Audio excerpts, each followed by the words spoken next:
Alright, no wonder Ontario and other Canadian cities have a ban on pit bulls, because we have stupid journalists like Adam Perry from the Vancouver Sun that just totally exploits and just plain out lies about pit bulls.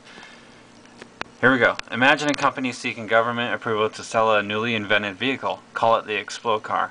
The Explode Car is like a normal car in all ways except one. Sometimes it explodes without warning, injuring people nearby. Should the government approve the Explode Car for sale? Of course not. The pleasure of driving the Explorer Car doesn't make up for the danger it poses. Now replace the Explorer Car with the Pit Bull, and you have the current choice facing British Columbians. The Pit Bull is a dangerous dog with safe substitutes. The vicious attack by a pack of pit bulls in Surrey last week is only the latest example of a pattern of violence that has led many other governments, including Ontario and Manitoba, to ban pit bulls. It's time for our province to do the same. Let's start with a few facts. Well, here we go, Adam. Let's start with a few lies. The pit bull is descended from the now extinct English bulldog. Well, here's tons of pictures of English bulldogs. I love this picture. Isn't that cute? English bulldog. So yeah, English bulldogs are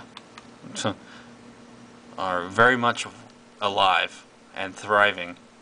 So that's lie number one.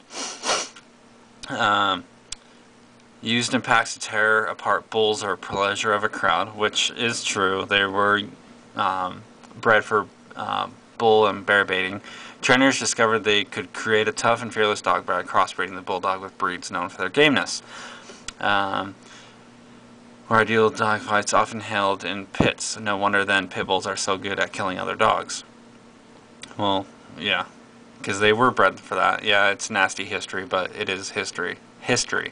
Generations of selective breeding have given a pit bull a fearsome physiology. Their shoulder and neck muscles bulge like a bodybuilder's. Here we go. Here's another lie. With each snap of their jaw, they exert 1,200 pounds of pressure. 10 times the force exerted by a German Shepherd, Dobie, or Rottweiler. That's enough to snap bones, puncture abdomens, and rip limbs off. Wow, we getting a little creative there. As scary as this sounds, it gets worse. Unlike other dogs, pit bulls often don't growl or bark before attacking. When they do attack, they're almost impossible to stop. Pits bark all the time. They're dogs. That's what dogs do. They bark. Or they growl. It's nothing new. But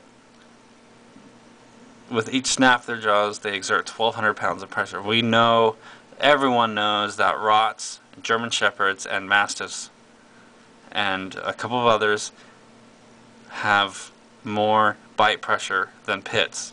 So you need to get off that rocker. The single-mindedness leads to comparisons between pits and sharks, and the way pits bite and shake their jaws from side to side instead of biting and holding as other dogs do. Their goal is not to restrain but to injure. Now that's not a pit bull thing. That's just the family dog, the terrier group. That's just terriers. Any terrier group, Jack Russell Terrier, Pit Bull Terrier, Amstaff Terrier, you know, all terriers, that's just what they do, you know. Dr. Norma Guy, an animal behaviorist, gave one answer in a CBC interview considering its ban. Guy thinks governments should focus on owners who train their dogs to act aggressively. You have to look at stopping individual people who have proven themselves to be irresponsible owners from keeping dogs. Now, I'm going to listen to an animal behaviorist at the Atlantic Veterinary College, sorry. You know, one that has studied and taken college courses and has graduated from a college, rather than some journalist spreading lies. Done.